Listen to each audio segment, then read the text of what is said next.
আপনি যদি কেন্দ্র দখল করতে আসেন, আপনাকে বিন্দু পরিমাণ ছাড় দেওয়া হবে না।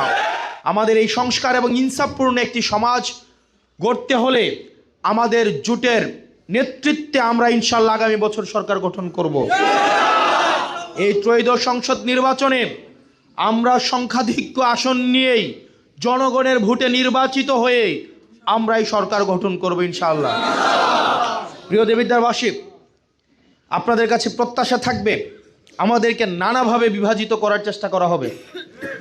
ইতিমধ্যে আপনারা দেখেছেন কেন্দ্র দখল করা যারা অতীতে করেছে, যারা করতে চায়, যারা করতে সহায়তা করে, তারা দেবিদ্বারের বিভিন্ন পথে প্রান্তরে আবার ষড়যন্ত্রের জাল বিস্তার করা শুরু করেছে।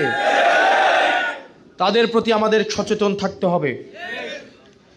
আমরা যতক্ষণ পর্যন্ত আমার উপরে বেইনসাফি করা হবে না, যতক্ষণ পর্যন্ত আমার নীতি স্পষ্ট, আপনি আমার বিরুদ্ধে ভোট দেন, আপনি যেন আমার বিরুদ্ধে ভোট দিতে পারেন সেই স্বাধীনতা নিশ্চিত করতে আমি কাজ করব। কিন্তু আপনি যদি ভোটাধিকার হরণ করতে আসেন, আপনি যদি কেন্দ্র দখল করতে আসেন, আপনাকে বিন্দু পরিমাণ ছাড় দেওয়া হবে না।